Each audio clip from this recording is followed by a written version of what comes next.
welcome to our session on branding for TPOs.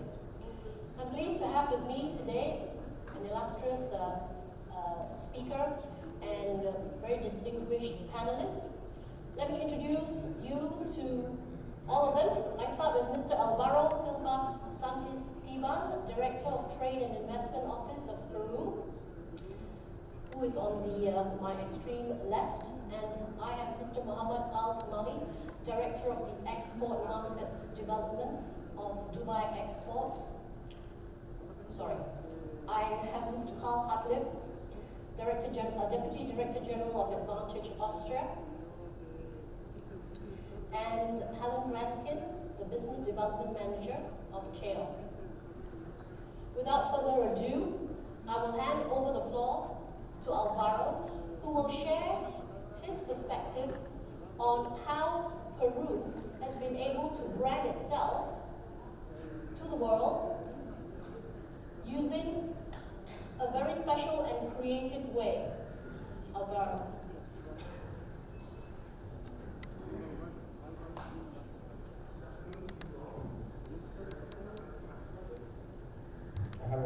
Now, ladies and gentlemen, good afternoon to you all. First of all, I'd like to thank Dubai Exports and TIC for giving me the pleasure to speak about something that fascinates me and keeps on fascinating me, which is Peru, my country, and today your country as well. And something that really passions me as well, which is communications and the process of branding. So before we go into details in terms of how the Peruvian experience became upon and how the brand of Peru was conceived, I want to give you just a very small thought, and please don't get me wrong, because this by no means has to do with product branding. We have to be very careful in terms of making the distinction between what a country brand is and what a product brand is. But just to give you an idea and to give you a thought in terms of what branding represents worldwide and now how branding is a trend, I'll just shoot up a couple of names. You have Nike, Adidas, McDonald's, Levi's, MasterCard or Visa for that chance, Warner Brothers, FedEx, Rolex. Some brands or some well-known products that you have in the market. And then on the other hand, I have Apple, Microsoft, Coca-Cola, IBM, General Electric, McDonald's, Intel, Samsung, and Louis Vuitton. So you might be asking what's the difference between the first line of products that I gave you and the second line of products that I just gave you. The big difference between them is that the first ones have become iconic logos. The second slot that I gave you have become the most valuable brands. Why am I making this distinction? Because a logo, or better said a brand, is much more than a logo. A logo is something that will stick, a brand is something that has essence. And the reason why I'm mentioning this is because in our case, in the case of Peru, our logo has become the brand and the brand has become the logo. So before we go into sharing the experience, I would just like to share with you a corporate video in terms of what Peru stands for today, or better said in 2013. And I'll just give you an updated figures in terms of the reality of Peru. Please, if we can have the first video.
I'll get back into the second and the reason why I showed this video.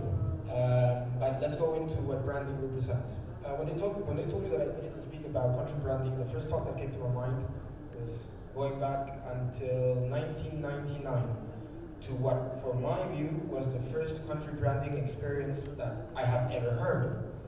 And I remember quite frankly when this happened, because I was actually in Paris waiting for the change of the millennium. And I was listening to the news, and then this spot on CNN came along, and it was Malaysia truly Asia. Today, this morning, while I was getting ready to come to speak to you, I was watching CNN, and the first thing that I heard was Malaysia truly Asia. So since 1999 till date, Malaysia truly Asia is still branded exactly the same. This, in communications, is an essence. Why? Because it's consistency and coherence. They've kept over the years exactly the same logo. Although their brand has been tailored for tourism, we're still speaking about a branded country that has made very good success. 4 years after, we had incredible India. Also, another very good example in terms of how countries have branded themselves. Years after, in 2000, you had South Africa. South Africa branded itself not because they needed or wanted a brand, but better said, because they needed to change the perception that South Africa had. It was not the same case for Malaysia. It was probably not the same case for India.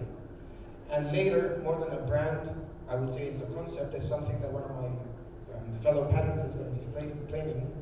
Is Tuhon, which in Korean embraces a lot of different factors that have made them be successful as well, and this is how Korea is now identifying themselves. Now, going back to the video, why a Peru brand? And this is the reason why we have a Peru brand. I would say that one of the first reasons is because it was possible. Why was it possible? 25 years ago, if Peru wanted to brand themselves, I would say, this is really not going to happen.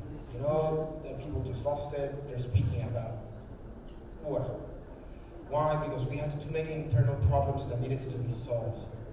We had a bad perception abroad. Today, as you have seen on the video, that is a completely different story. That's the reason why I want to show the video, because we created a brand. Peru brands itself internationally because it's possible, because we can. They always ask me what has been the secret of success in terms of becoming what Peru is today. And to my view, one of the main reasons is because the economic stability that we have gained for the past years has been completely independently run from the political perspective that the government might have. So for the past 15 years, Peru has been growing over 6% every year. For the past 15 years, Peru has signed different free trade agreements, which has made us to have our trade, 94% of it under free trade agreements. And in 2009, when we saw that Peru was a different country and it was a thriving nation that was internationalized already and it was recognized, we decided to create a brand. The second reason is because it was necessary. Peru is a 30 million people country. 60% of our territory is the jungle. Actually, the Amazon jungle of the Amazon River starts in Peru. 13% of the lungs of the world belong to Peru.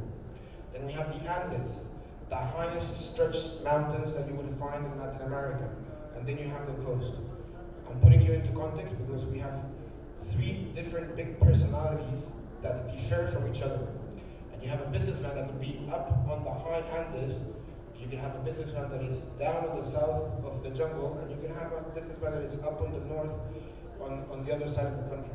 So for us, it was necessary to unite all these businessmen, to unite the Peruvians, to unite our population under one umbrella. Under one umbrella that would be used as a platform, that would be used as an essence, that would be used as an emotion to communicate what Peru is about. And it would give you the opportunity for those businessmen or for those Peruvians to identify with somebody. The third reason, to my view, is because it was relevant. Why was it relevant? Because we compete internationally, because we're talking about a globalized world. And if those small businessmen or those Peruvians that didn't have this unity in order to communicate what Peru stands about or what it stands for, then that platform and that essence or or that valued added champagne that they needed was not given to them. So it was relevant for us to have a brand. In oversell, the brand gave us a distinct value proposition. For us, the brand or the logo or the brand, which in our case is the same, is just a distinctive value proposition that gave us one common message, and then it helped us put ourselves under one single unity abroad in the context. The world context, that was another reason why we also created a brand, because now it's fashion that countries brand themselves. These are just some examples. Not all of them have the country and the logo as a brand. Many of them have a slogan. In our case, it's not the same. In our case, and you will see why, Peru stands on its own. What was our context, and what were the reasons, and what were the basis, or the essence that gave us the possibility of creating a brand? Well, we have one of the wonders of the world, Machu Picchu.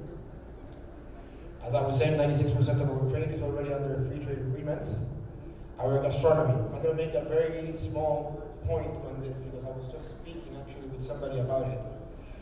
When I was a kid, as well as I was saying that 25 years ago or more, it was impossible for us to think about a brand. Everybody wanted to be a football player. Today in Peru, everybody wants to be a chef.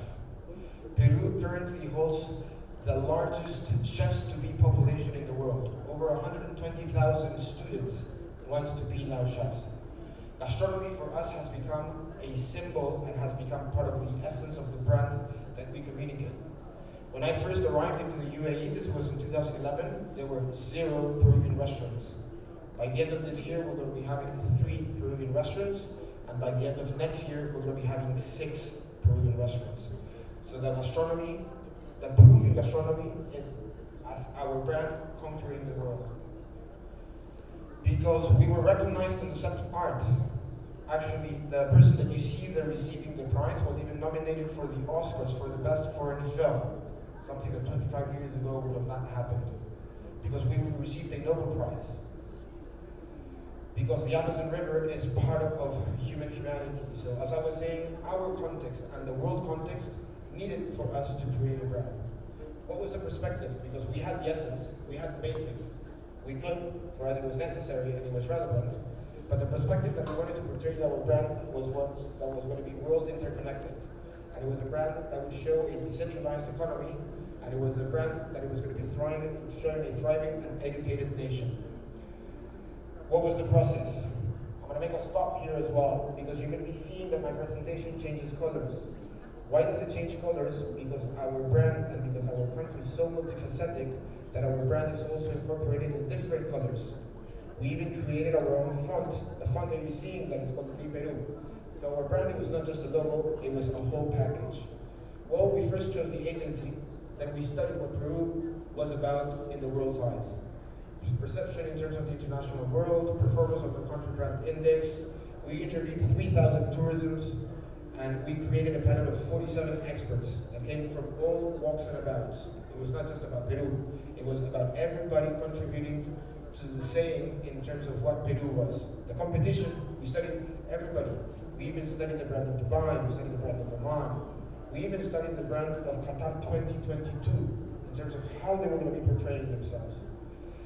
We audited our communication material. It was very peculiar, you know. Every agency in Peru wanted to have their own logo, and every agency wanted to have their own slogan, and everybody wanted to communicate a different message. So investment was communicating something, tourism was communicating another thing, trade was communicating something different, our own ministries were communicating something different. So we did a big search in terms of the audit, in terms of what the brand was. And then we validated the brand, inside and outside. Once the brand was selected, we traveled all over around Peru. And we asked them, is this something that you identify yourself with? Is this something that you would be encouraged to use? Is this something that you believe that will give you an added value? We also did it internationally. We went to New York, we went to Austria, we came to Dubai. We asked the people, do you believe that's something that will represent Peru? So the process was a big process for us. What was the need, and what was that what we were aiming for? Well, we wanted to globalize within one brand, trade, tourism, and investment. We couldn't be like Malaysia, that we only needed to promote tourism. And we couldn't be like India in only promoting only one aspect. We needed to promote all 3 aspects under one. We've been talking about how the TPOs help promote and how the TPOs give you that platform to be able to reach out to different markets. In our case, our brand gives you that platform and gives you that essence and gives you that feeling and that sentiment to be able to do so in all aspects. Why? Because we needed to increase our exports, because we needed to receive more tourism, and because we needed to attract more investments into the country. The result is something that I'm going to be showing, and if we can have please the second video.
We do say that there's a clue for everyone. What the result for us was a soul-searching experience, or what at least I call a soul-searching experience, because we went very deep into our roots, we went very deep into our essences. Every stakeholder rose the same question. Is there any past, present, or forward-thinking message, symbol, or element that can identify us? Is it an object? Is it an animal? Is it a product? At the end of the day, after the soul-searching experience, we discovered that at the end of the day, our own name of the country was the essence of the brand. In 4 very simple terms. Why? Because it's short and concise, it's only 4 words, so it sticks. Like for example, Intel or HP. Very concise and small messages, because it has a musical sound to it, because in almost every language of the world is pronounced exactly the same, and because it has a distinctive hyphen that brings a difference into the brand. However, we still needed to take into consideration all our roots. This shape that you're looking at can be identified as well with the first P of our brand. This actually is one of the first civilizations of the world. We took that into consideration. We went into Mochica, very craftsman experts. We looked at the Nazca lines. Everybody asks me, what are the Nazca lines? The Nazca lines are lines that are in the middle of the desert that although we cover them with sand every day, next morning they're still there. You walk through the desert and you won't feel the dent. It's like if you're walking on the plain land. You can only see them out from the sky. How did they come into about? Well, we had a German archaeologist that had studied for over 70 years and she didn't come up with the answer. But still, something that we incorporated into our brand. We even went into the Incas, one of the only very few empires that came into the world. We considered everything. We looked at every essence that really brought through into our essence of the brand. However, our inspiration and our ancestral background needed a forward-thinking identity. And that's why we came with, we came with the logo that you saw. Why the fingertip? Because it's also something that people relate to the first beat. What we try to say, or what we like to say, is that if you relate to it, it's because either Peru has left a fingerprint in you, or better said, that Peru is at your fingertips. It's up to you to choose. The at also relates to the first P. You can say that Peru is at your doorsteps, or better said, that you are at Peru. It's up to you as well to choose. At the end of the day, what was the result in terms of numbers? 78% of the country approved the brand. 85% of it mentioned that it was important to have a brand. But the most important thing and the most important result in terms of our soul-searching experience was that every product or every service or every platform that would use the brand would have 98% of reception. So all the products that would be with the brand would have 98% more probabilities of being bought than the ones that didn't have the brand. how do we communicate our brand? We had two very good experiences. As I was mentioning at the beginning, Peru is very big. We have different types of walks and abouts. We have different stereotypes. So we did as well a soul searching experience inside before we took it outside. The video that you're going to be seeing, although it's in Spanish and it's very long, we're going to cut it short. It's subtitled in English, but the idea was, what was the most remote, different type of Peruvian that you might be able to find? Believe it or not, we found a very small town, no more than 600 inhabitants, in the middle of Nebraska, the United States. So what we did is we took all our best representatives to the middle of Nebraska in the United States, and we showed them what being Peruvians is all about. If we can have the third video, please.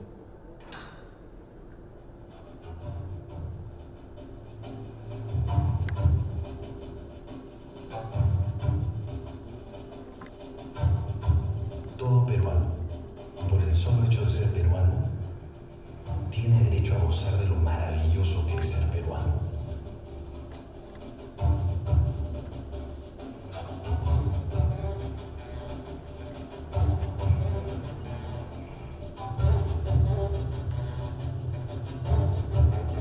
Perú, Nebraska, 569 habitantes, un grifo, un restaurante, una avenida, un banco, un museo, una estación de tren que, bueno, ahora sirve para otros fines, su escuela, su tanque de agua, su alcaldía y un sheriff cuyo último trabajo fue separar a un perro de un gato en 1998. Perú, Nebraska, tiene un problema. Son peruanos, pero no saben qué significa serlo.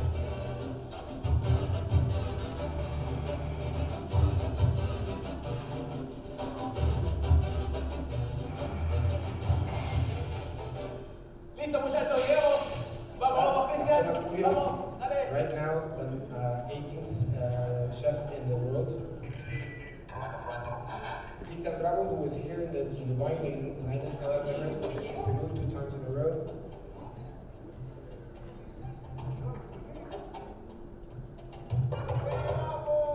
The person who won the Burning Era in the film. The best actor right now, part of our musicians. Literally, we overtook Peru, Nebraska.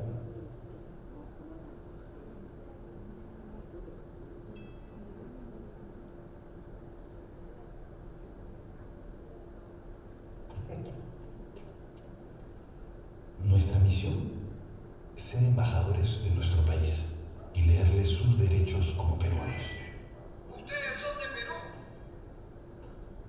Tienen derecho a comer rico. Les repito, ustedes son de Perú. Anticucho, ceviche, papa rellena. ¿Quieres probar? You can try it. What you call this? Chicha morada. Huancaína, aceituna,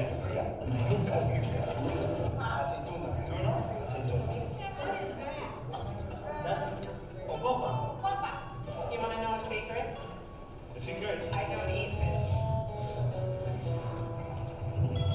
¿Te gusta? ¿Mira aquí?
Océano Pacífico a la Amazonía en un vuelo doméstico. Y si tienen ganas lo pueden hacer por carretera y hasta en su propio auto.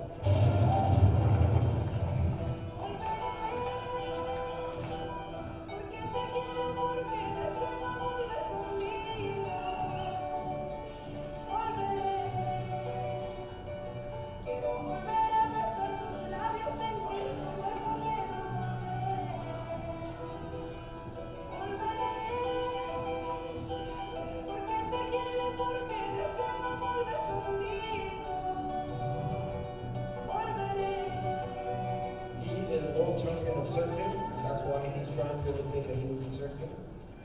Tienen derecho a surfear.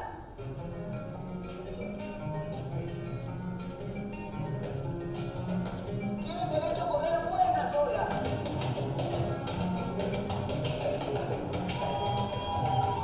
Tienen derecho a poner la izquierda más larga del mundo. He says the world champion of surfing. Ustedes tienen derecho a meterse unos tubazos.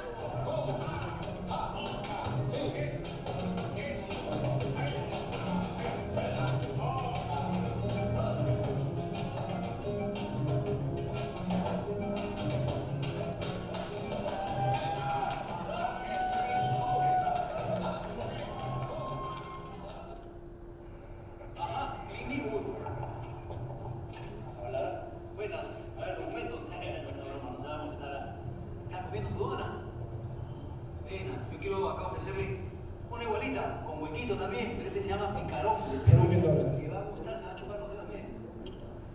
Buenazo. Si quieres las usa como esposas. Please.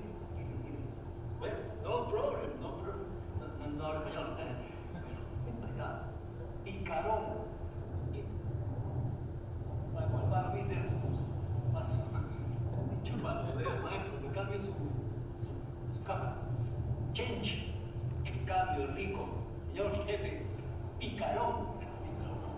Nos vemos, Tony Pizza. Hasta la próxima. So the video has another 5 minutes. I don't know if you want to keep on watching. I'll give it up to you. Los domingos, If not, we'll stop la it. principal de Perú, Nebraska, suelen ser más Everyone is bien. laughing, so we'll keep on watching the Nos video. hemos hecho un trato. Ellos nos prestan a Sheriff John McNaughton para mejorar nuestra circulación regular.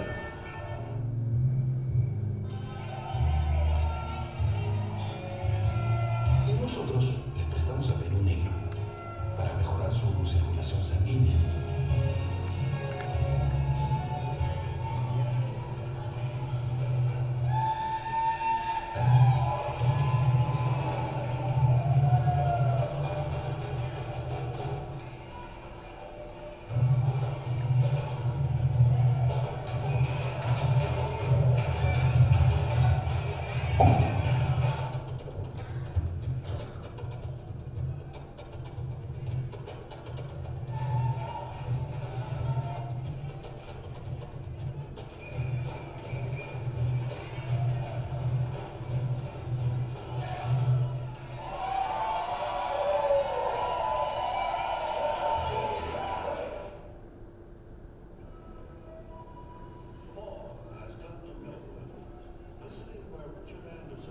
Well, I think we can stop the video there.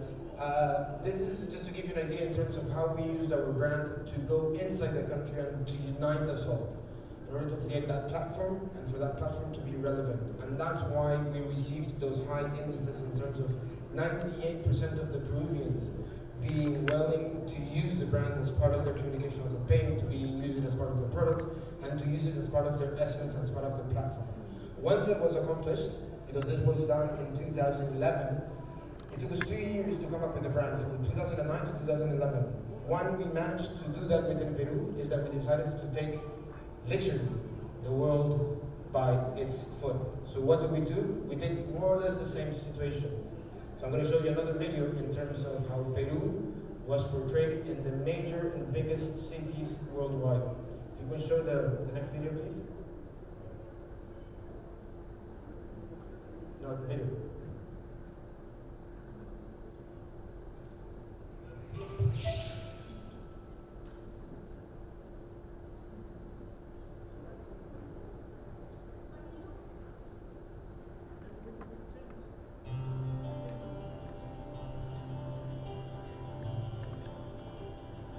Berlin. major event, world media recognition. Peru is the main sponsor.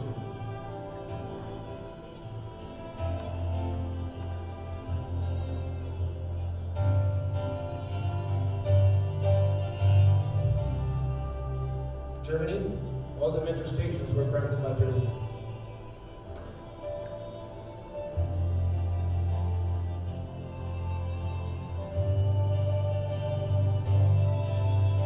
Even the major most representative buildings of Germany were branded in Peru.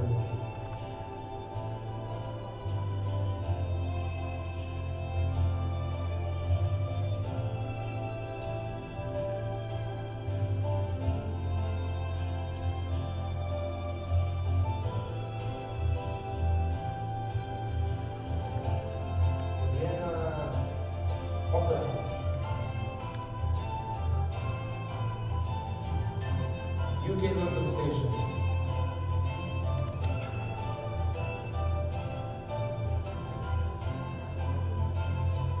Paris.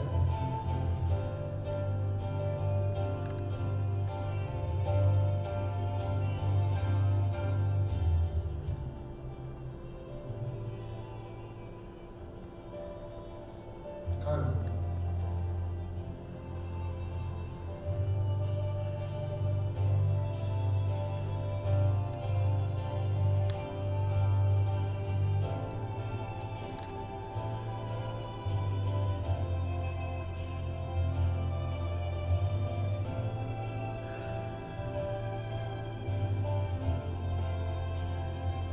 Madrid.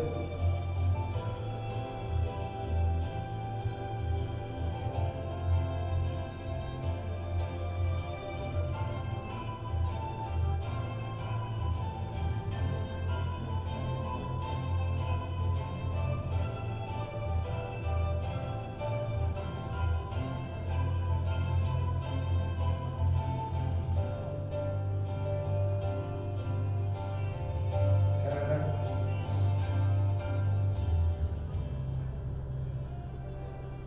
The US, Chicago.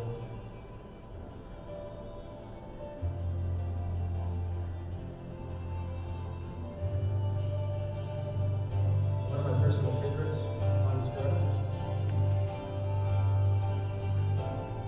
The whole of New York, at least Times Square, was beautiful and warm.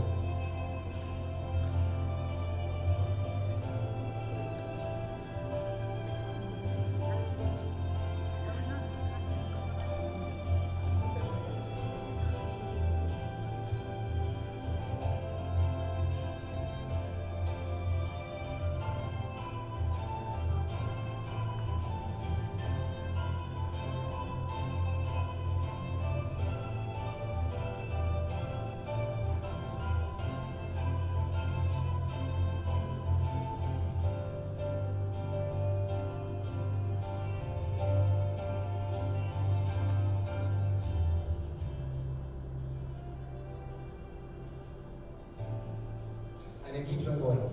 We literally overtook the most cosmopolitan cities of the world, and we branded either an iconic place, an iconic building, or something that would stick to your mind. And we did this for a year.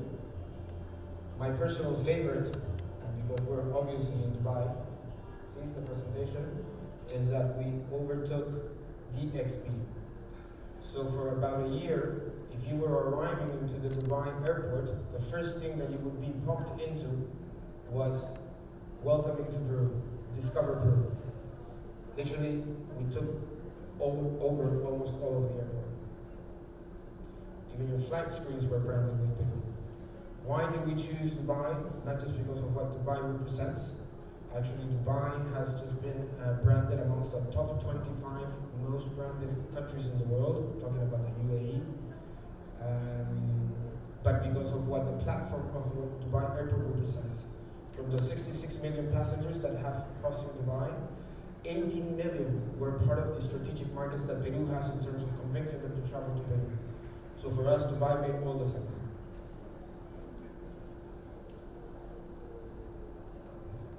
And as we say, whatever you need, you can find in Peru. Thank you.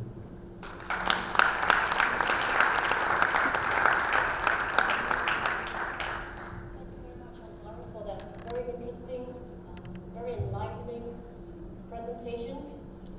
If I may ask you one question while the momentum is there, would you say that Peru has been very successful in its branding because it already is famous for its landmarks, its natural heritage and cultural heritage? Does that make branding so much easier the world over?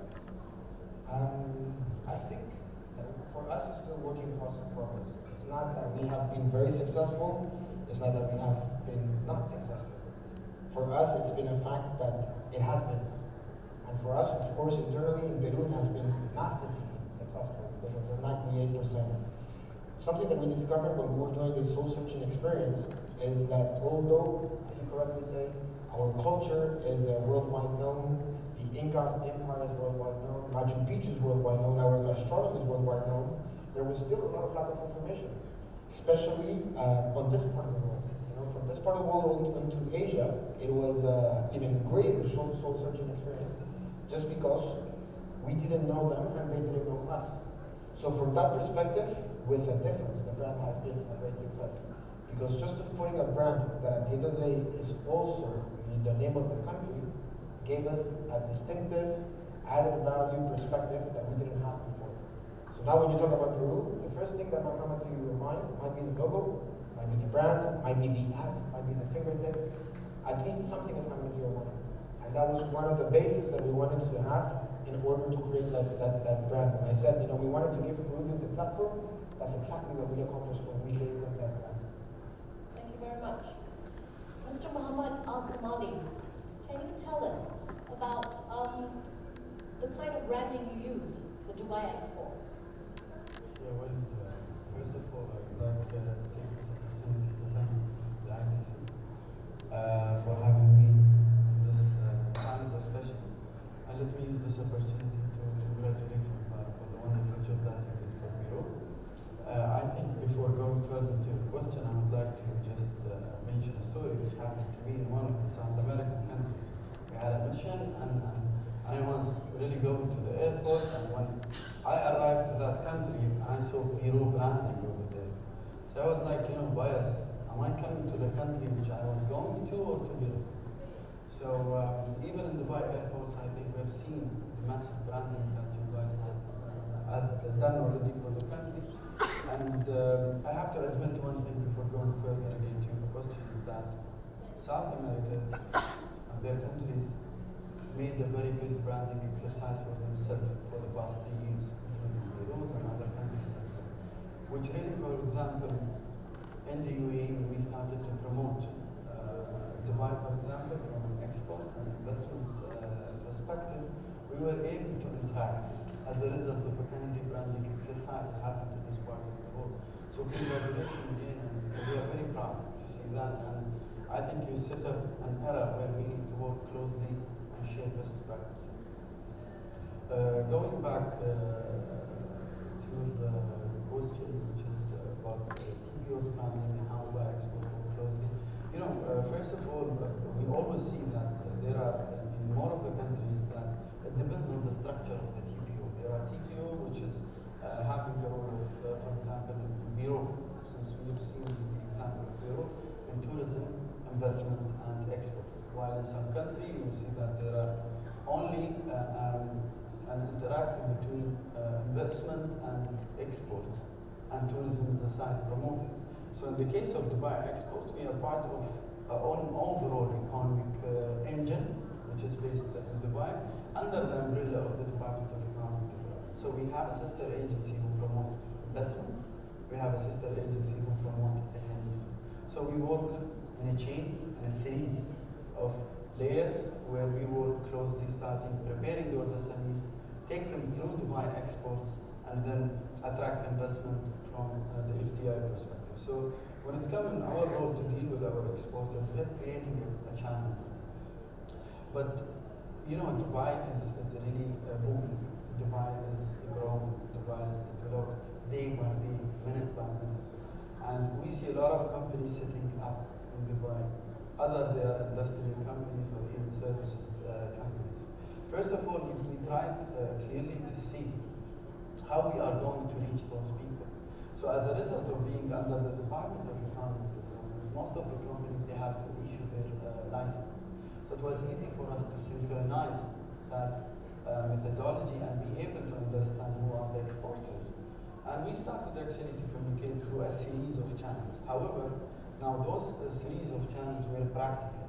It's like providing them with information about the export markets, trying to do a diagnosis on them, trying to do a DNAs on them, and etc. But recently, 3 years back, we've started also to shape up the strategy that we have from a marketing perspective and the way of how we reach to our exporters. Going back also to Dubai Export, we established in 2006, 2007, so we are still a young agency. So we require a lot of marketing activities in-house, first of all. And we need, first of all, to create an awareness also to our companies here based in Dubai. Because trade promotion and export promotion is still, let's say, for example, young. I will not say only in the UAE level, but also in the GCC overall.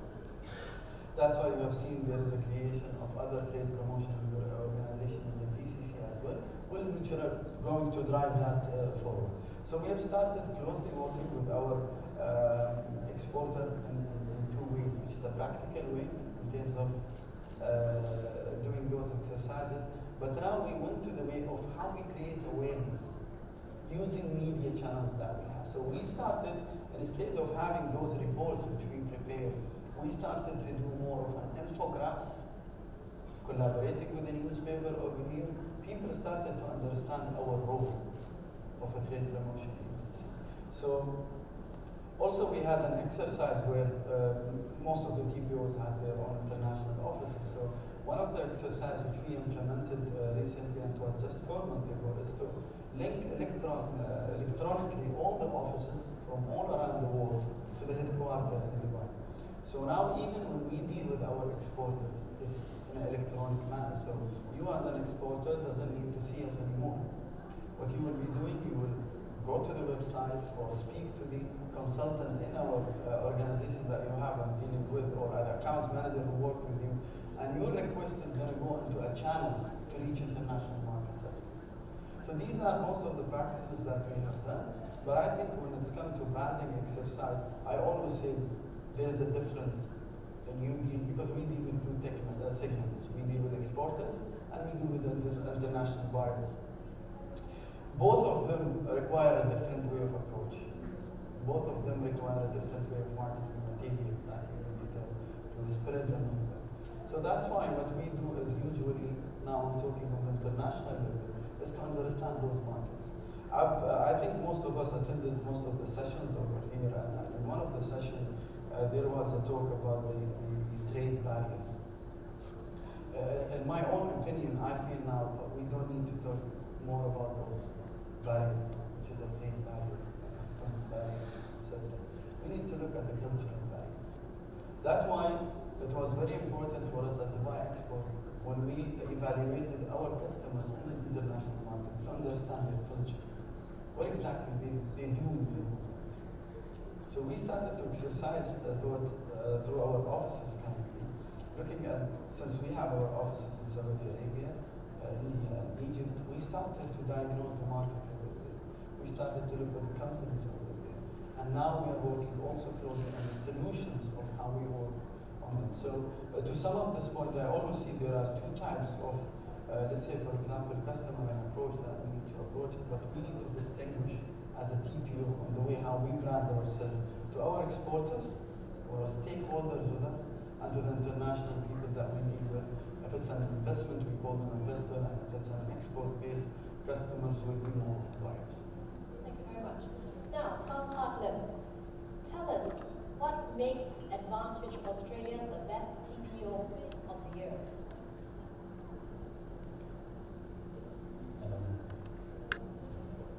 This brings us already to a core issue for Austria. I think our best investment were to pay the Australians to change their name. Because even here on the panel I'm called Australia and we mentioned from Austria. So nation branding is an issue for Austria. I think I was really impressed, and I would have loved to be in Peru, Nebraska. Next time in Nebraska, I'm definitely going to have a look what happened in the long term. As Austrian, I think it's a little what you have insinuated with the question, what do you do is so known, do you need this nation branding thing? Austria is relatively late to a nation branding game. We have worked with Simon Arnold in the last 2 years, who, I think we are number 30 on his list or something. He did, I don't know, Peru, but he did Mexico and others. And we don't get anywhere really because the political process is not supporting it much, and we don't want to end up with a new logo and try to sell this in the world. As we as a TPO, we are doing something in that sense since the 70s. We have registered the Austrian A mark. It's something that we're going to see in a modernized version later. And as a TPO, in the last 10 years, what we have tried to develop is, since nation branding doesn't go anywhere, something that would emphasize what would actually assist Austrian firms to market them better on the global scale. And attach our image as the trade promotion organization. We are sort of in the envious position to be sort of a monopoly in that in Austria, to associate this very closely to this trademark and what the companies are doing. So to put this in practical terms is that we have modernized this Austrian A. We're going to see a sort of out of focus version of the Austrian A, and around that we have developed media and image video that we're going to show you. We have developed a whole toolkit of slogans, but also branding stuff that we are using in our trade promotion activities, be it trade shows or missions. But the idea is to basically sell it to the Austrian companies so that they use this as an umbrella in order to support their own marketing efforts. And this is something that is really crucial once you go overseas, in Australia and Austria. We try to distinguish that, and I think there are very good reasons to know what they're doing and what we are doing. And but what we're trying to do is to enlist the Austrian firms in our campaign to use the same slogans, to use the same image video in their own promotion. So basically we're trying, when they go in a business-to-business situation with people who don't know, we know that they're using this image. We know that they're using some of the slogans, the core strap lines that we have developed. And they're using some of the elements that we have developed for our organization. So we do a little bit of a crossover. It's not nation branding, but what we do is branding of the skills of Austria. So our main strapline is called Surprisingly Ingenious, which for us is the core of Austria's business. So we are innovative, we're very smart in applying things, we're creative in doing this. And this is something that the companies like to actually bought. It was not easy, but now they like it. They're standing, they're going themselves out in the markets with that. So around that, we're able, with an expert community of about 50,000 companies that we service, to project this claim that we have to the Austrian economy beyond what we would do in a campaign like this, because this would be a nation branding effort, and I'm sure in Austria wouldn't do it in that way, and we wouldn't afford it, or couldn't afford it in this way. So maybe we can have a look at this small video clip that I brought. We are just working on the update, so there's a year there that's 2011 that is being updated.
so at the end you have seen what I tried to explain, that we go from this Austrian A to the main strapline to our organization, so we tie actually the image that we try to create and support and communicate what are the main characteristics of the Austrian economy and businesses to our organization. That obviously, I think you have mentioned it out, you cannot communicate against what you're really doing. So you better be a good organization when you try to do that, because we work with Red Bull, for instance, in this movie on the communication strategies, and these are people that know what they're doing. And they're quite tough. And I have to say, in terms of TPO branding, for us, ITC and the global award that we got for the developed country, best TPO of the developed country category last time, was extremely worthwhile, because Austrian companies are picky. They pay us, we're a membership-based organization. And they like the idea that we are playing here in the group of the good TPOs in the world. And we are also quite, we're not hiding this fact. And so this ITC award here that was conveyed to us by our peers is something else that we're using branding, in particular in Austria, back home. But also Austrian firms are very proud of having an organization that is global, that supports them effectively, and that competes with the likes of Switzerland, France, and Germany, in that sense. So it's a situation where we push ourselves, and at the same time use our companies to convey the message that we have developed. We have another film developed, and the idea is, for instance, that these companies integrate themselves in these films, so they become part of these stories. In Austria, we have about 350 or so world leaders in some industry sectors, sometimes very narrow, but sometimes also quite important ones. And through the story of these firms, we try to also lift the rest of the SMEs, the platforms. And if you look at the global leader in hydroelectric power plants in Austrian firm Andritz, but Andritz can be a platform for SMEs in these particular sectors, and we try to enlist these firms to service this platform by using the elements that the same company is using. So you can have a big Austrian firm standing on our booth at the trade show, and you have very small companies standing next to each other. They talk to each other, they integrate, work together, but it also obviously vis-a-vis the audience. There's a big boost with SMEs that stand next to the world leader in hydroelectric power and use the same logo, same straplines, and these kind of things. So this is a thinking that we have in terms of TPO, what we do here. Obviously, the means are limited, and this is not a nation branding effort. If Austria ever comes to a sort of like Switzerland or others to really communicate effectively on a national level, we have to see how to tie all these activities into a national umbrella. We are a little skeptical in that sense with regards to Austria, because it's becoming a little more ineffective if the government is too much involved. But so we'll see. It's a discussion for the future. Thank you very much. Helen Rankin, you work for Cheil. You are into branding and marketing. Can you share with us your perspective on how important is brand essence? Can you do some marketing successfully if you cannot identify the brand essence of a country or a product or a service? It's a very good question. Firstly, I'd just like to say being on Cheil. I'd like to thank Dubai Exports and ITC for organising it. It's been very well organised, and I'm very interested in engaging with them. So thank you very much. Branding is essential, and it's very easy and it's very straightforward. And I think working in the advertising industry, we like to overcomplicate things. But essentially, branding is who you are. And you've seen in the videos and you've heard in what Mohammed has said here, it's not what you look like, it's not what you're telling people. Everybody here has represented something that you feel. It's a passion.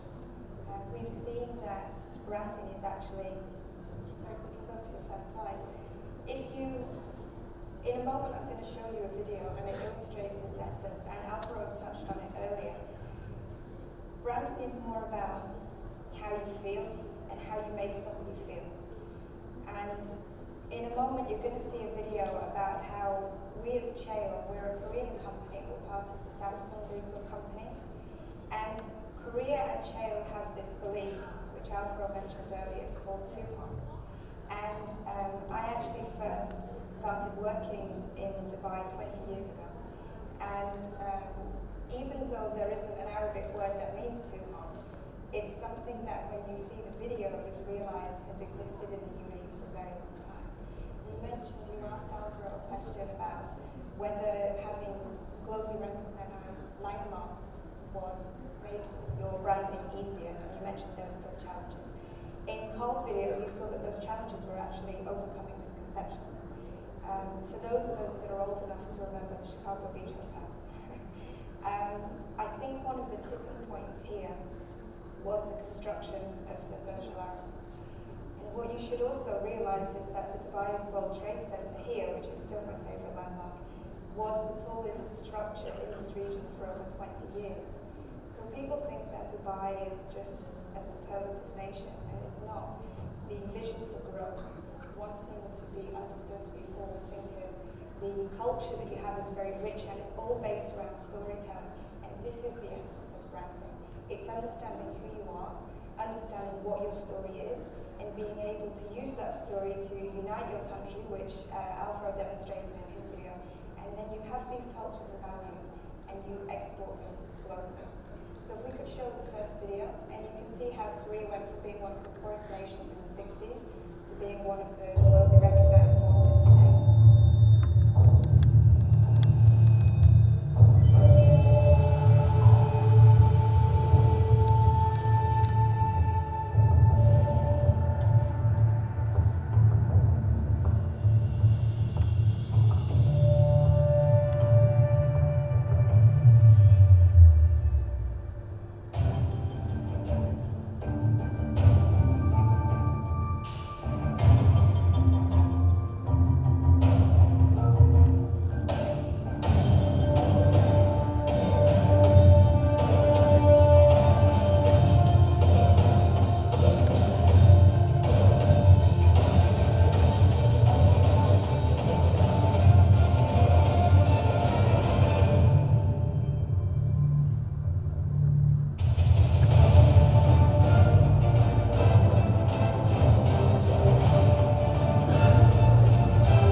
So you can see there that Tuhon for us is our brand.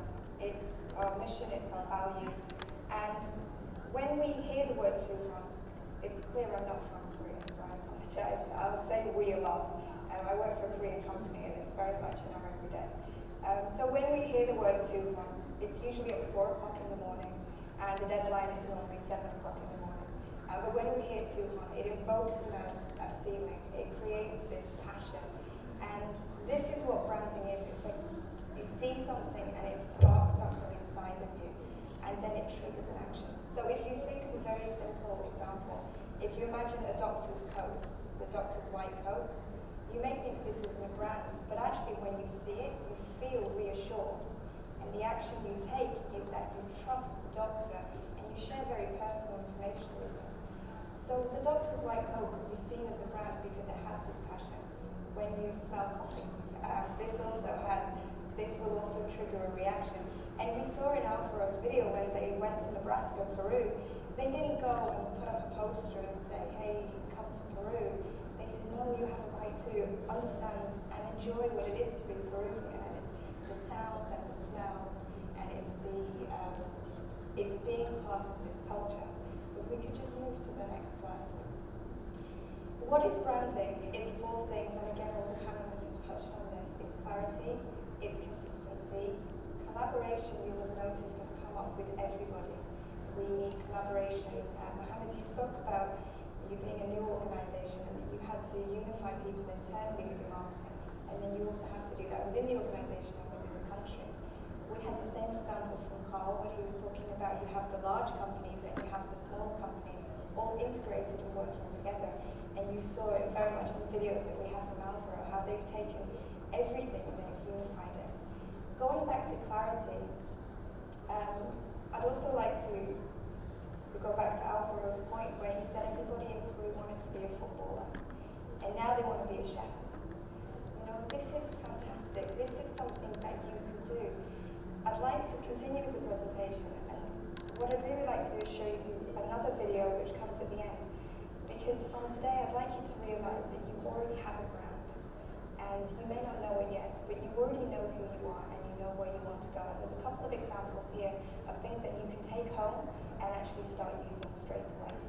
So if we can move on to the next slide. This is just an idea of giving you what exactly is a brand. So for us, Cheil, we have the logo. This is what most people think.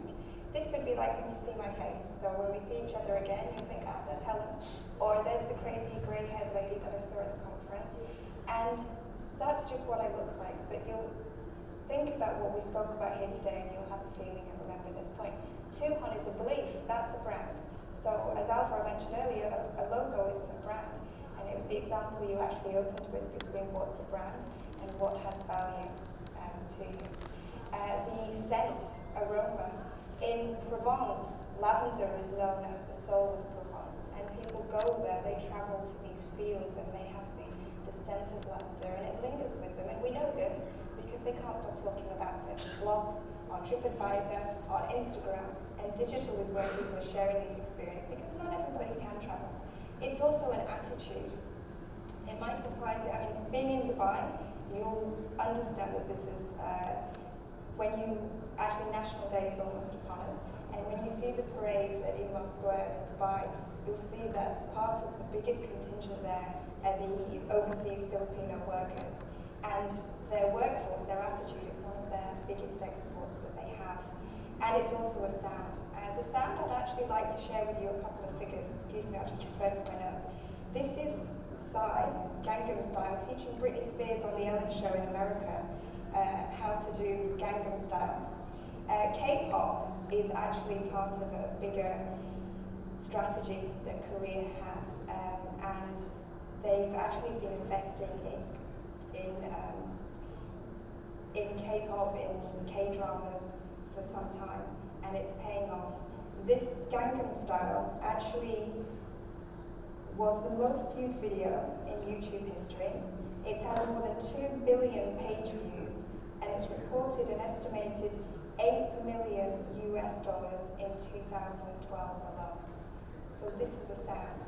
It was created by the Korean government, much in the same way that Austria had to overcome and change these misconceptions about the country. Korea wanted to remind people that everybody in Korea is young, forward-thinking, we're very enigmatic, we're innovative, and they chose music as a way to do that. It's also rumoured that K-dramas, which is the next big thing, are so popular in Iran that actually mealtimes are orchestrated around the TV show. Whether that's true or not, I don't know, but it's a good story. If we can move on to the next slide. So I mentioned briefly about K-pop, and I just want to talk about this because it's something that you can do. It also illustrates what you can achieve with a big budget, and after this I'm going to show you what you can achieve with more modest budget. So the important thing here is to understand that branding is all about relationships, and anybody who's trying to be happily married will know relationships take care and attention and a lot of time. In 1994, the Korean government made a commitment and started to invest 1% into popular culture, exporting Korean popular culture overseas, music, dramas, and so on. 10 years later, it's now got a $1 billion investment fund purely for exporting K-pop and K-drama. And what's interesting here is one of the strategies that it's taken. It's targeting countries that are underdeveloped. There are countries that can't afford smartphones, but they have access to the internet and they have access to the TV. So the government in Korea is taking their tax dollars and they're using it to translate into languages from underdeveloped countries because they know that in 10 years these underdeveloped countries will be developed, and when they do come to buy smartphones, they will remember the Samsung devices from the show. So this is what you can do with a lot of time and a lot of money. So let's have a look at what happens when you don't have a lot of time and you don't have a lot On the next slide, you'll see three important things. And I'll be honest, I stole this from a group of individuals that have started community farming campaigns in South Africa. And they have these little sticks everywhere and they say the same thing. Start where you are, use what you have, and do what you can. And if you forget everything else today, please remember this, because branding can start immediately. It doesn't have to be expensive, and it doesn't have to be complicated. You already have a brand, because you already have culture, you already have rituals, you already have information that people know about you, and people are already talking about you online. You just need to Google yourself. I don't recommend for people, but Google your own country, and you'll see that those conversations are already happening. So it's time for you to jump into those conversations so you can make sure that people are getting the right information about who you are. I'd like to share with you an example. If we can move to the next slide. For most of you that have done any business training, you will have definitely seen this video. You will have most likely had this case study repeated a number of times, but I just wanted to use it here to illustrate a point. In the late 80s, this is in Seattle. This is a fish market, which is part of an open market, and the stall itself is probably about 3/4 the size of this stand. How does something that small in one place, in one tiny market, become world famous? Well, they came up with a simple idea. They got all the staff in the room and they said, what do you want to be? And one guy, he put his hand up and he said, I want to work for a company that's world famous. And everybody laughed at him. And then they thought about it for a moment and they thought, sure, why not? Why not be world famous? And they started putting it out. They didn't know how they were going to do it. They're currently, now that they are world famous, by the way, they're now tackling world peace. So I hope that they'll have as much success with that as they did with this. And there is a video here, but I'm not going to show it because it's quite long. If you get the opportunity, just Google on YouTube, Flying Fish Seattle, or Seattle Pike Place Fish Market. And essentially what happens here is that they created a show. So when you go to the fish market, it's in their blood. They get up at 4 o'clock in the morning, they do a 12-hour shift. They get people to try and catch the fish themselves. It's a whole interactive experience. There's 2 things I'd like you to take away from this. Well, 3. The first thing is they started with nothing and they created something out of nothing. The second thing is, in the last 10 years, they've had 10 million visitors a year. So over the 10 to 20 years that they've been working on this, their visitors, physical visitors, have increased. What's also interesting is that 20% of their sales is from online. So when you talk about branding, and Alvaro and I, we spoke about this a couple of days ago, we were talking about which is the best way to go, experiential or digital. And I would agree, there's nothing quite like, I mean, I'm having espresso with Cheil and I'm feeling good about myself, but is it the same as sitting in Italy with my espresso and my ice cream? Possibly not. And you saw all the work that Peru did in taking over Times Square and taking over the airports where they went to Peru and Nebraska. You can't do that on digital, but unfortunately not everybody can come to where you are. This is the reality of today. So digital can help. I just want to close on one video. If we can quickly go to the next slide and then I'll skip through and go on to the video. Sorry, if you just go back one slide. Thank you. There's 2 things I want to mention here, one which Olga will probably enjoy. It's the ugly 5. Most people know of the big 5, the big game 5 in South Africa and Africa. But do you know that there's the ugly 5? So how do you take what people would call a weakness and make it into a strength? Another example I'd like to share with you here, this is Sao Paulo, Brazil. And in 2006, they introduced the Clean City Law. And what this did was it forced everybody to remove all the out-of-home advertising. All the branding in the streets in Sao Paulo has gone. The small shop owners can't advertise outside their shops, there's no huge billboards, it's all gone. Now for those of us that live in Dubai, and we just delivered the Samsung Super Selfie on the Sheikh Zayed Road, so it would be unthinkable for that to happen here in Dubai, but that's what they did. And residents and businesses, especially small businesses, were concerned before it happened that they would actually lose business. And actually what's happened is over 70% of residents and small businesses have seen an improvement in business. What's happened is by removing all these hoardings, they've seen their architecture has now come alive. And the actual visitors that go to Sao Paulo now has changed. It used to be purely business central hub, and they're seeing a lot more outdoors cultural exhibitions. They're seeing a lot more street entertainment. They're seeing a lot more tourists. So it's very important not to try and copy what somebody else has done, but to go back and look at what you have and see how you can make the most of it. I'd like to end on one video, and I don't know if our friends from Costa Rica are in the audience today, but I had the privilege of working in Costa Rica, and there's one thing that you hear almost every second of every day, and it's Pura Vida. And it's not a slogan, it's not a tagline, it's a belief. It's the equivalent of our Tuhon in Korea and Cheil. And what I'd like to show you now is a video on how two guys who started their own business used this platform of Pura Vida and turned it into a business, and they're now exporting globally. So it's a very good lesson, something you can take away for your SMEs, and then I'm done talking. If you could play the video, please.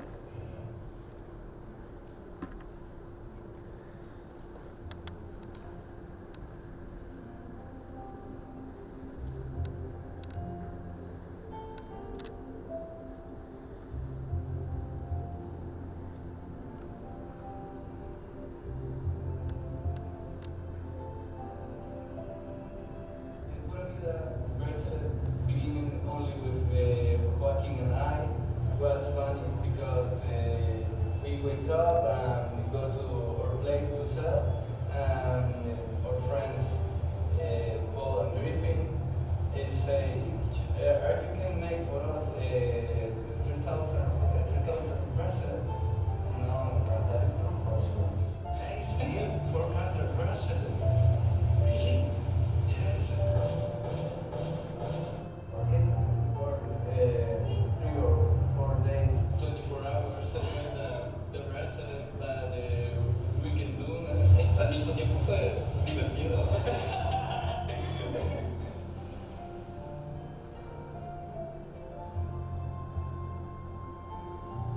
Pura Vida symbolized to me a good moment. Muchos más momentos, buenos momentos, because in Costa Rica you live many happy moments when you travel in our country. No sé, es el símbolo de una nación. Beautiful place, many people de Costa Rica, many people smiling. Pura Vida is 25 people, 25 families have a job full time. It's good because it's a job funny, it's a job, no, it's a stress. Really, it's nice, it's great.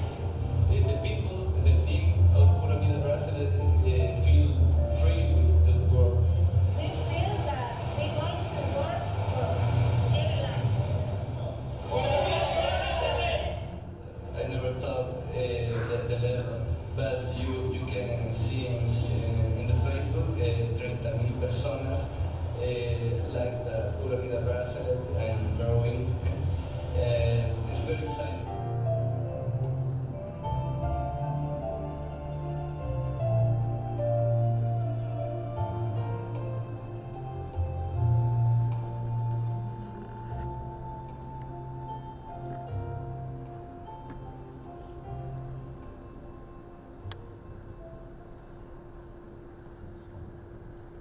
Thanks for that. Helen, I'd like to ask you, all these video productions that are slick, well produced, well crafted, very emotive, all the superlatives, but what if your country doesn't have that kind of big budget production capacity to sell the country to the world? What would you say the approach would be? Put something on the YouTube and hope it goes viral, create blogs, tweet, Facebook it, LinkedIn, etc. What do you think could be a possible option?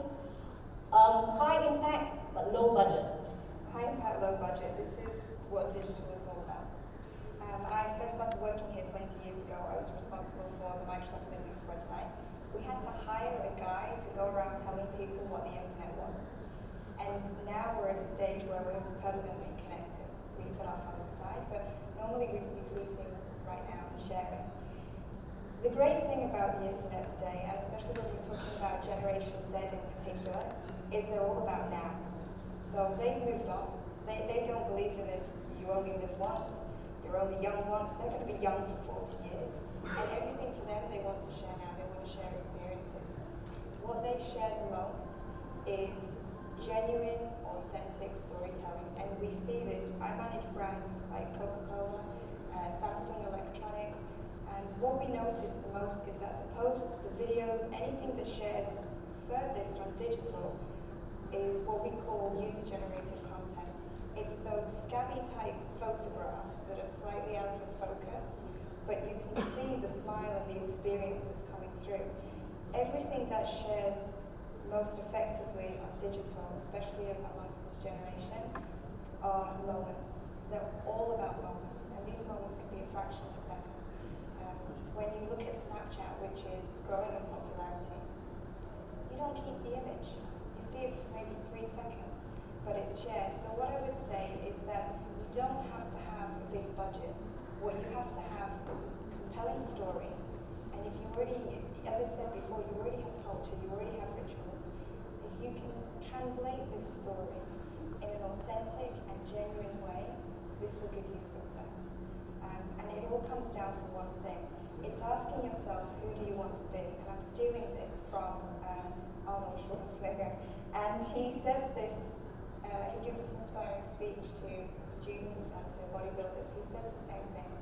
It's important to look at who you want to be, not what, but who. And then you look at your brand as a person. You see these cultural values that you have, and you're able to export those in any different ways. I remember a very impactful advertisement for Australia. I believe it was done in a low-budget manner. They advertised in the newspaper saying, come and maroon yourself on this island, and we pay you an average wage, and you tell us your experiences, and you tell the world. Can you recall that advert? This is actually a really interesting case study.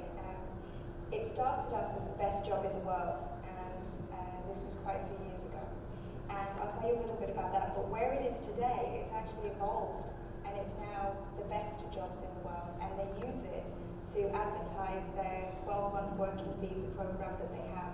It started off as when you're trying to reach new markets, you have a choice. Do we go local or do we go global? Everybody has a budget. And the story goes, the myth goes in advertising that there's a group of people around the table looking at the budget and looking what the client wanted, a situation we've all been in before. And somebody flippantly said, for that kind of budget, all they can afford is a classified ad. And suddenly the light bulb went on. And so they started advertising the greatest job. And they took small classified ads all over the world, and they relied heavily on social media. They created brand ambassadors out of the participants. You go on YouTube, some of them are amazing. Some of them are cringeworthy, you might not make it to the end. We had entrants make musicals in the street. We had people just standing there going, pick me. And this was a very good, affordable way to export their country. It was actually for Queensland. And they relied heavily on the individuals within the campaign to generate their own PR. So the idea was that you had to create your own video and upload it to YouTube. You had to use any means possible to try and get your video the highest awareness, and that meant coaxing and cajoling your local radio station, your national TV station, to try and cover your story. So they piggybacked, and PR is always a great way to express yourself and reach new markets when you have a limited budget. If you have a compelling story, and that story can be translated into news, you have a budget winner.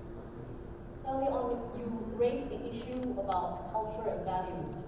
Would you say that it's easier to sell a country to a region or the rest of the world if you have similarities with cultural values? Because it would resonate? And then therein comes in the brand essence, etc., the emotive effect. I think so. I think when you, we said that branding is about relationships and about people. When you see in your everyday life, you have an actual affinity. Mohammed mentioned it earlier that because of the Peru campaign, now that you're targeting these countries in South America, you're able to open a dialogue. We have this with Cheil, with Korea. The advertising agency in this region is predominantly Lebanese dominated, and when it comes to advertising, it's very difficult to differentiate one agency from another. You know, we all pretty much do the same thing. We make you look good. So how do we differentiate ourselves? In the UAE, it's very simple. The minute we tell people we're Korean, they understand. Samsung Construction was involved in the Burj Khalifa, and we have these shared values. You know, the National Day is coming soon. You know, I always look forward to that. And Korea and the UAE, the modern UAE, it's about the same, 43, 44 years, and they have the same vision. We're all looking to the future, we're all innovative, and we're all excited to be forward-looking, but at the same time we respect our culture, we respect our heritage, and we look for ways to share that with people that come here. Dubai Culture at the moment is working on initiatives on how they can make people more aware of Dubai culture. Sheikh Mohammed Cultural Centre for Understanding. They laugh at me in the office, but every Ramadan, the clients get taken there for iftar. And it's very important for people who come here that the population of locals here is very low. So you can come to Dubai, you could come to Abu Dhabi, you might not meet anybody from here and have a chance to actually chat with them. But you go somewhere like Sheikh Mohammed Cultural Centre, and you can sit down and you can share a meal with somebody who's born and grown up here, and you can ask them questions. How does it feel to grow up in a country with so many people from outside? I'm British, but I wasn't raised in the UK. Born in the UK either. I'm not really from anywhere in particular. So the great thing about that is that you belong everywhere because you're not really from anywhere. And the UK itself is the same. There are so many different cultures and nationalities there. How does this become your identity now? So I think the UAE is going through some very normal cultural challenges of themselves. I mean, especially because a lot of their heritage is shared, passed down through storytelling. So when you go to Europe, you have these amazing structures, you know, hundreds of years old, these castles and so on. You go to Peru and I grew up with a book of the wonders of the world, looking at these lines thinking, how did it happen? And I was raised in Kuwait, so I'm familiar with this area, but when tourists come here, they think, there's not much to see in the UAE, it's just a tall building and the longest metro, and everything's bigger, but it's not. It's very rich in culture, it's very rich in tradition, and how do you get that story across is the challenge you're talking about. So when you're working on your culture, your country's culture, there are two important things to remember. The first thing is you have it. How do you tell people about it? And the second thing is what you already mentioned, Mohammed, is actually going outside of the country and seeing how people look at you. So those are the two things that you need to do. Thank you very much. You have to leave, Karl, to catch your flight. Gentlemen, do you have any comments to make before we open up to the floor?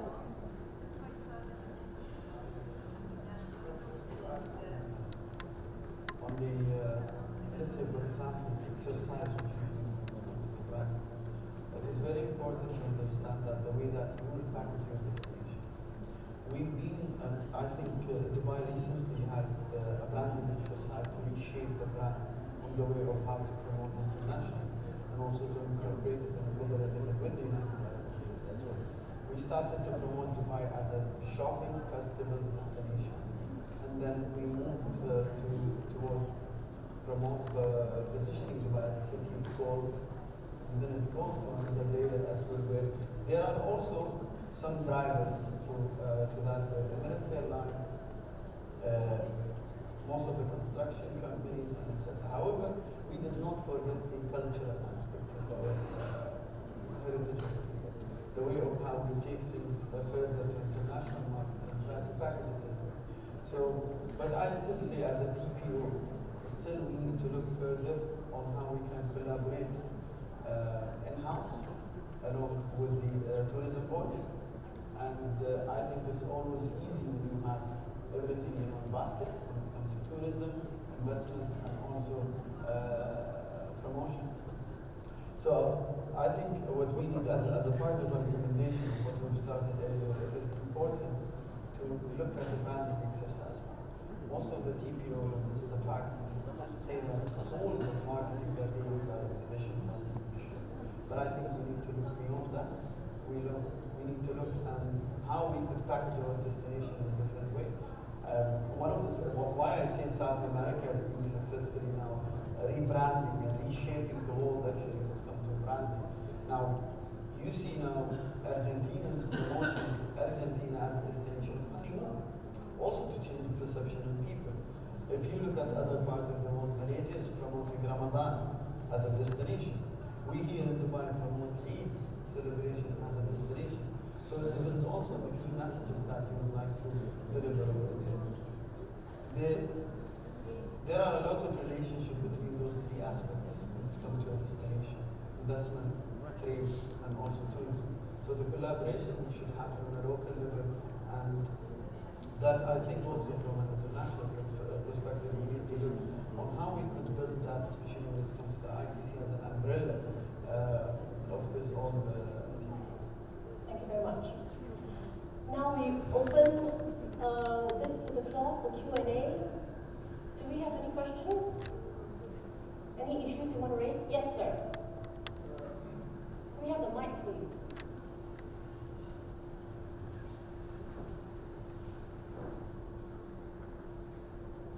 I'd like to ask you a question to all of you, if somebody can answer. It's a question related to branding. For example, many countries in the world, they have, now there is a tendency in the world to deal with fragmentation. There is a fragmentation of international trade. So many companies are working not directly to sell to the consumers, but they are part of the global value chains, and they are supplying some of the activities to the value chains. Many countries in the world, they have maybe 80% of their export portfolio based on this type of industrial cooperation of, let's say, international cooperation through a new division of labor. The question is, how do you make a case in your branding for them? Any of you like to take the question? She's the master. Branding guru. I think it comes back to what Mohammed was saying earlier, the approach that Dubai exports have taken, in that they have a different conversation with two different sets of people. But underneath it all is the same brand, the same value that you have, the same belief. And I think the way to approach it is first to be clear on who you are and what you want, and the second thing is to be able to tailor that conversation to the relevant aspects of the supply chain.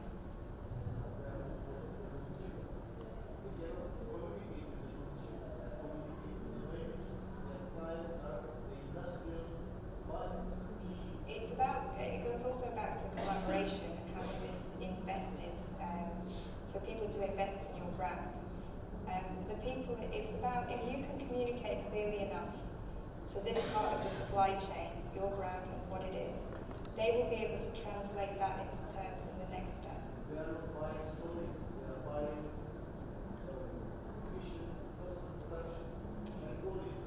If somebody is only, moving into products, but if somebody is only making a purchasing criteria based on the lowest cost, this is not developing a relationship. Because what if something goes wrong? If we're talking about just in time, the moment somebody creates a bottleneck in the process, it has a knock-on effect.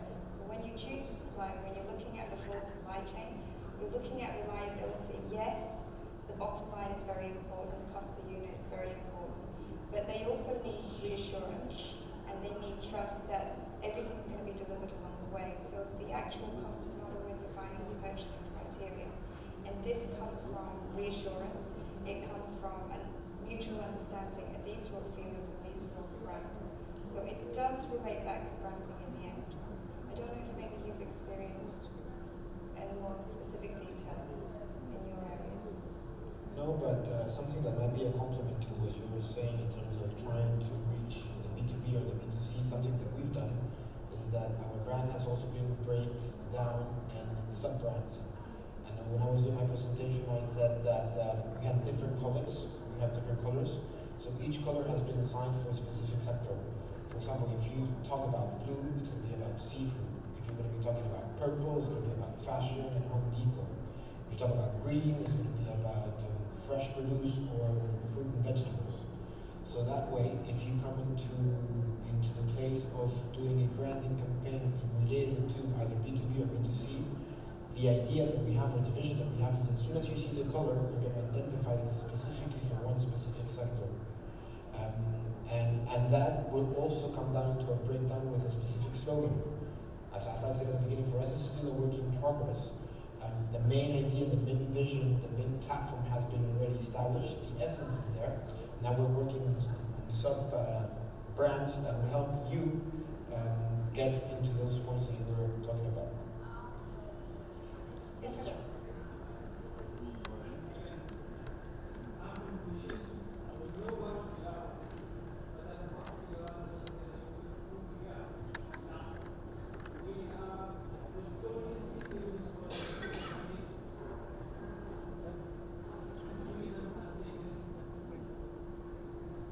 I'm from Mauritius, and we have a sub-brand, Mauritius as a tourist destination, which represent less than 7% of GDP. That's what we are, but that's not who we are.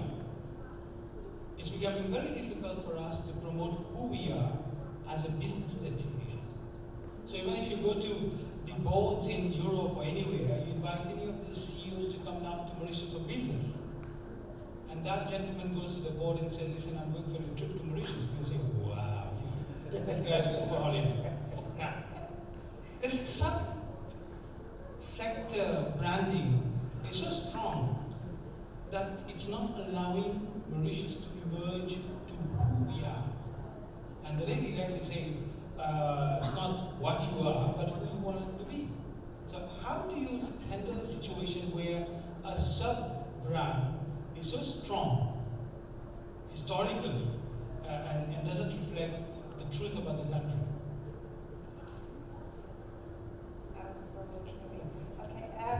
I think your point also touches on the same point that the gentleman before you asked, where you have these clashes that happen.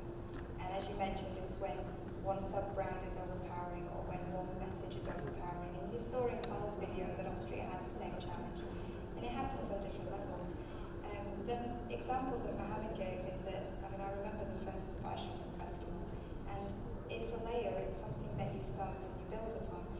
Geraldine asked Alvaro, these amazing landmarks that you have in Peru, did it help or did it hinder? And actually it's probably a bit of both, because as you've said, most people think of Mauritius as a destination, possibly a honeymoon destination. And how do you get somebody in the boardroom to take you seriously when you're planning a fact-finding mission to one of the most beautiful destinations on the planet? And I think what you need to do is just be honest with yourself and use it as a way to start a conversation. If I may ask, who are you? You said that it doesn't reflect who you are. How do you see yourself or Mauritius?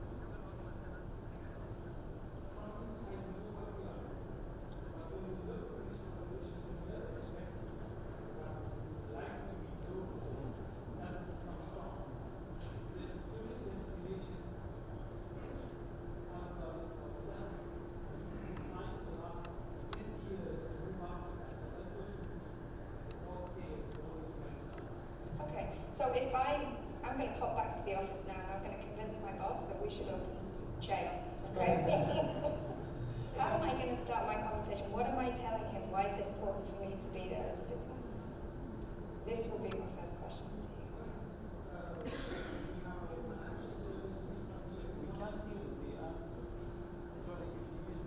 you. Mike.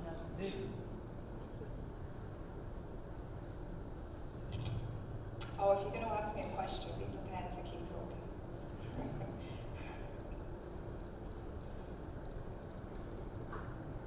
Yeah, the financial services sector in Mauritius is twice as strong as the tourism industry.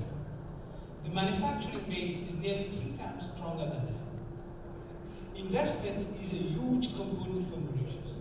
If I were to tell somebody that the largest investment into India flows through Mauritius, or the largest investment into the whole of Africa goes through Mauritius, or we are the 10th largest investor into China. I mean, people will say, these guys are joking anyway. So what I'm trying to say is, the meat part of it, of the business, is really dominated by the bone part, which is the tourism. And how much can we grow tourism? All the beaches are taken over. So the gross prospect in that country is not from the tourism industry. It's something else. I would say that you're most likely correct, but the reason why your tourism industry is successful is not just the location. Anybody can go for a restaurant, a meal in any restaurant, but you choose one over the other either because of the service or the food. Usually it's the service and the experience, and experience is the key here. So when you're targeting a B2B market, what experience is it? Look at it from the view. At the moment you're comparing all your other services to how tourism is currently operating for you. But go a bit further afield. How are your financial services comparing against the local countries? How are your business services comparing against others in your area? And these are your competitors. And once you can look at it from the customer's perspective, from the audience that you're targeting, what do they need? What experience do they value? And feed that into what you currently value and find some clarity. Because at the moment you're still describing products. If we look at financial services as a product, if we look at tourism as a product, you're still describing these products. But if I asked you to describe who you are, you're more than a product, you're something else. So if we look at Costa Rica, we look at Peru, this is something more about who you are. And also, again, we go back here to a destination packaging.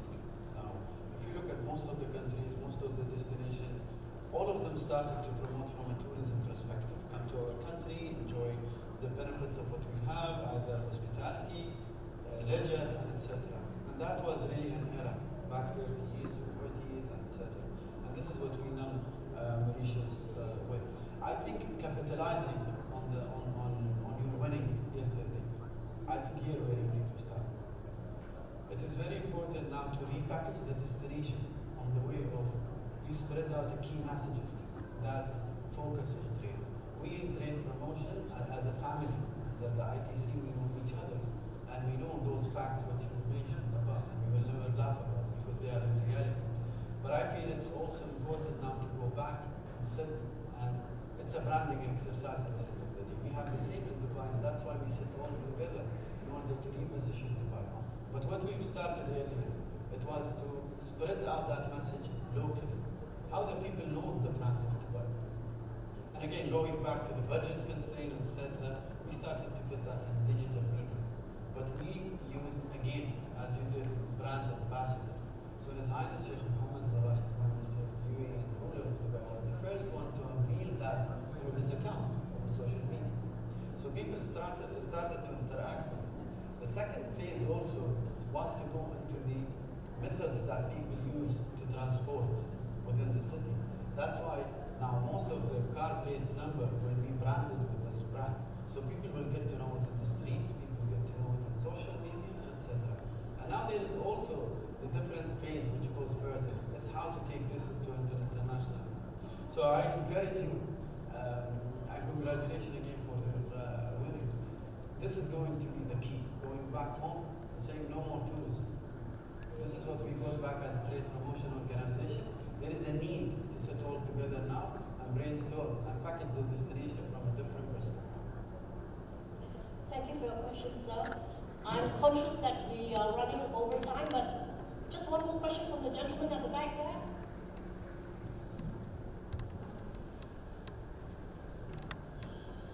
So, my name is Hartleb, the CEO of Dubai Consultancy. Actually, I have a comment. This is my second day here. I enjoy this development for export. So one recommendation for future TPOs is to open it a little bit for certain sectors of private private sector. At 4 o'clock or 5 o'clock, we will hear the winner of the next TPO. Whether it's Jamaica, Morocco, Tanzania, I think this private sector there, if we take, for example, Jamaica or Tanzania or Morocco, their agriculture side is very high. If they have certain meetings with certain TPOs, they will be able to export. So open it to private sector, I think it will add more toward the TPO. Thank you, sir. We welcome your comments and we'll take that on board. I'm afraid we have to close right now, but I'm sure the panelists here will be happy to take your questions bilaterally right after this. Thank you once again to all the panelists for being here, and